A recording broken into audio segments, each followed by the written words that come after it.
Picture this, a crowded gym in Texas, the air thick with sweat and ambition, a rising MMA star named Derek the Destroyer. Martinez is holding court, his entourage hanging on every word. He's 26, undefeated, and convinced the universe revolves around his fists. Then through the double doors walks a man in his 70s, gray hair, weathered hands, moving with the quiet grace of someone who has nothing left to prove. Derek doesn't recognize him at first, but when someone whispers the name Chuck Norris, Derek's face breaks into a cruel grin. What happens next will be talked about for years, a moment so swift, so perfectly executed, that everyone present will question what they actually saw. This is the story of how a legend reminded one cocky fighter that respect isn't given to the loudest voice in the room. It's earned by those who've walked through fire and came out the other side still standing. And sometimes the quietest man in the room is the most dangerous one there. Derek Martinez was everything modern combat sports celebrated. Chiseled abs plastered across energy drink advertisements, a social media following in the millions, 12 professional fights, 12 brutal victories, each one ending with him standing over another broken opponent, flexing for the cameras. He trained at Iron Will Gym in Houston, a cathedral of violence where young fighters came to forge themselves into weapons. But Derek had developed something toxic alongside his skills, an arrogance that made even his own trainers uncomfortable. He mocked older fighters as relics. He called traditional martial arts dancing for senior citizens. In his mind, modern MMA had evolved beyond the need for respect or humility. Strength was all that mattered. Dominance was the only language worth speaking. On this particular Thursday afternoon, Derek was in rare form. He'd just signed a contract for his first major televised fight. Money was coming. Fame was inevitable. He gathered his sparring partners and began holding court near the heavy bags, telling stories of how he'd destroy his next opponent, how he'd retire undefeated, how he'd rewrite the record books.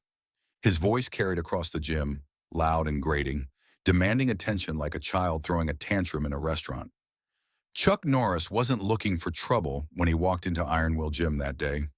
He was there as a favor to an old friend, a coach who'd asked him to stop by and share some wisdom with a promising young fighter. Not Derek, but a respectful kid training in the back corner who actually wanted to learn. At 73, Chuck moved differently than he had in his tournament days, but there was still that unmistakable presence. Decades of discipline had carved themselves into his posture, into the way his eyes took in everything without seeming to look at anything in particular. He wore simple workout clothes and carried himself with the calm of someone who'd proven everything he needed to prove a lifetime ago. Derek noticed him immediately, an old man, out of place among the young lions. He nudged his training partner, a smirk spreading across his face. "Who let Grandpa in?" he said, loud enough for half the gym to hear. A few uncomfortable laughs rippled through the crowd. Someone tried to quietly tell Derek who he was looking at, but Derek waved them off. "I know who he is," Derek said, his voice dripping with mockery. "That's the guy from those ancient movies, right? Walker? Texas Ranger?" He said the last part in an exaggerated drawl, and his entourage erupted in laughter. "What's he gonna do, roundhouse kick me in slow motion?" Chuck heard every word. He'd heard versions of this speech before, from other young men who confused confidence with wisdom.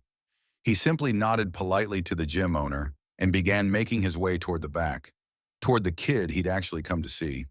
But Derek wasn't finished. He stepped into Chuck's path, his 6'2" frame blocking the aisle between equipment. "Hold up, old-timer," he said, that grin still plastered on his face. "You want to show us some of those ancient techniques? Maybe teach us some kata?"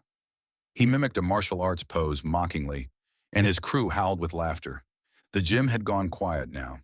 Even the rhythmic pounding of heavy bags had stopped. Everyone was watching, some with anticipation, others with a creeping sense of dread. The feeling you get right before a car accident, when time seems to slow down and you know something terrible is about to happen, but you're powerless to stop it. Chuck looked at Derek with those calm, measuring eyes. When he spoke, his voice was soft but carried across the entire space. "I'm just here to help a young man with his training. I don't want any trouble. Trouble? Derek laughed. Old man, I'm just having some fun. What, you can't take a joke? I heard you tough guys from back in the day were supposed to be thick-skinned. He poked Chuck's shoulder. Not hard, but enough to be disrespectful. Enough to cross a line. Maybe you should sit this one out, kid, said Marcus, the gym owner, stepping forward. His voice had an edge of warning. Marcus knew exactly who Chuck Norris was. Not the movie star version, but the real man. Six-time undefeated world professional middleweight karate champion. Black belt in 12 different fighting systems. A man who'd spent 50 years mastering violence so completely that he no longer needed to use it. But Derek was too far gone in his own ego to read the room. Sit it out, he scoffed. Come on, Marcus. Let's give the people a show. Me and the legend here. Just some light sparring. Unless he's scared. Chuck sighed, the sound of a man who'd tried to avoid this outcome and failed. Son, you don't want to do this. Why? Derek spread his arms wide, playing to his audience. You gonna bore me to death with stories about the good old days? Look at you. You're what, 70? 80? You probably can't even... He never finished that sentence. In the space between Derek's words, Chuck Norris made a decision. Not with anger. He'd learned decades ago that anger made you sloppy. Not with pride. He'd left ego behind somewhere in the 1970s. He made the decision with the cool calculation of a master craftsman who'd been handed faulty materials and needed to reshape them into something better. For just a moment, Chuck's mind flickered back. 50 years dissolved. He was in a tournament in Madison Square Garden, facing an opponent who'd talked trash all week. He remembered his instructor's words. The loudest student is usually the one who understands the least. The truly dangerous fighter is silent because he's too busy calculating to waste energy on words. That opponent had rushed him, just like Derek was about to do, and Chuck had taught him the same lesson he was about to teach now. Derek lunged forward, throwing a wild right hook, the kind of punch that had flattened his previous 12 opponents, all of whom had been younger and less experienced than him. It was fast. It was powerful. Under normal circumstances, it would have been devastating. Chuck simply wasn't there anymore. What happened next occurred in less than 3 seconds, but for everyone watching, it felt like watching a master class in controlled violence, slowed down and annotated for maximum educational value. Chuck slipped the punch with minimal movement, just a slight rotation of his shoulders, the economy of motion that comes from 10,000 repetitions. Derek's fist sailed past Chuck's ear, finding only air. Before Derek could reset, Chuck's hand shot out. Not a punch, but a precise strike to a pressure point on Derek's extended arm. Derek's entire limb went numb instantly, fingers splaying open uselessly. Derek's eyes widened, the first crack in his armor of arrogance. He tried to throw a knee, a technique he'd finished opponents with before. Chuck checked it with his shin, simultaneously controlling Derek's head with his other hand. Then, with the gentleness of someone helping an elderly person into a chair, Chuck executed a perfect trip using Derek's own momentum against him. Derek went down hard, his back hitting the mat with a sound that made everyone in the gym wince. Before he could process what had happened, Chuck had transitioned into a control position. Not a submission, not a joint lock, but something worse. A hold that immobilized Derek completely while applying absolutely no pain. Derek couldn't move, couldn't escape, could only lie there, helpless, while his brain struggled to understand how a man decades older had just dismantled him like a child playing with action figures. "You can still breathe, right?" Chuck asked quietly, his voice barely above a whisper, but somehow audible in the dead-silent gym. "I'm not hurting you, but you can't move. Do you understand what's happening here?" Derek tried to struggle, his muscles strained, his face reddened with effort. But Chuck's position was perfect. Flawless. The product of a lifetime spent understanding leverage and anatomy at a level most fighters never reach. "Please," Derek gasped. The word came out strangled, barely human. All the cockiness had evaporated, replaced by something primal. Fear. "Please, I can't move." "I know," Chuck said, still calm, still gentle. "That's the point. Now listen carefully." Chuck released him slowly, carefully, making sure Derek could get air back into his lungs without panicking. Derek rolled onto his side, gasping, his paralyzed arm beginning to tingle back to life. His entourage stood frozen, nobody quite sure what to do or say. Chuck stood up, barely breathing hard, and offered Derek his hand. Derek stared at it for a long moment, at those weathered knuckles that had just taught him a lesson he'd never forget.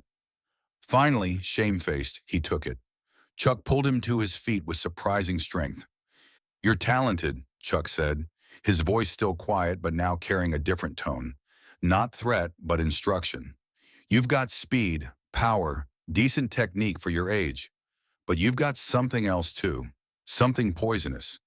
You think strength is about domination, about making others feel small so you can feel big."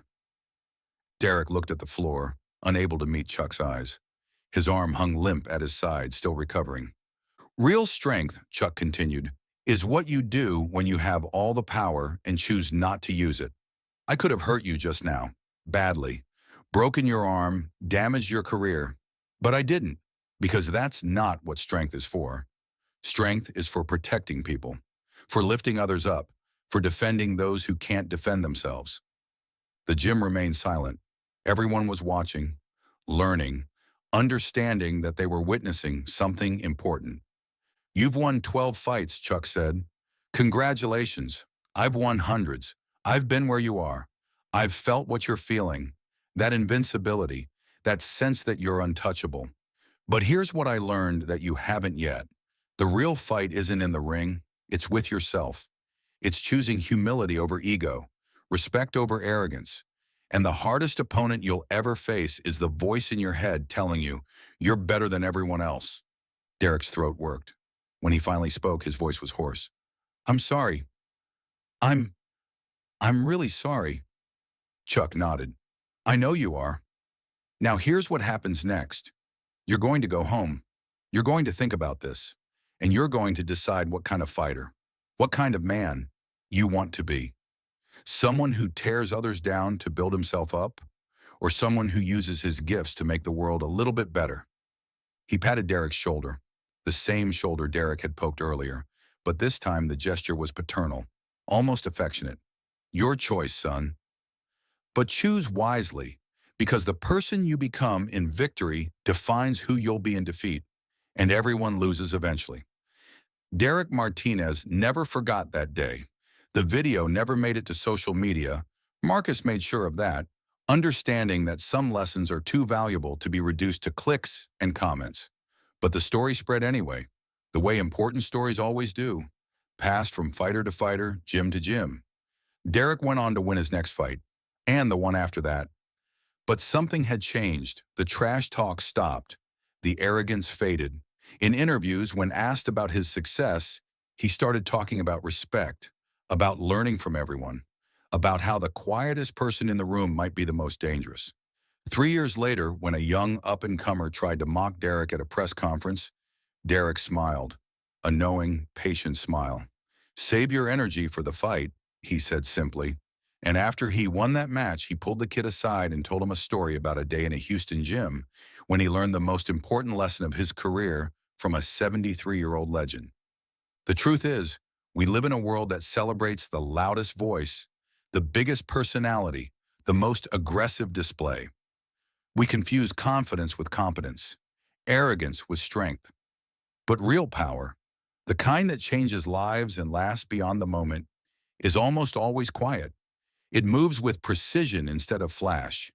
It builds up instead of tearing down. The people who've truly mastered their craft, who've walked through fire and earned their place, rarely feel the need to announce it. They know who they are. They've got nothing left to prove. And that's what makes them dangerous. Not their ability to hurt you, but their choice not to, even when they could.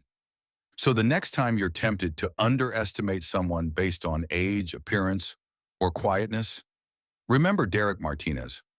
Remember that split second when his world turned upside down and he realized that the old man he'd mocked was operating on a level he didn't even know existed.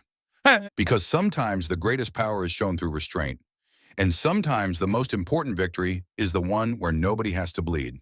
That's the difference between a fighter and a warrior. A fighter proves their strength through violence. A warrior proves it through control.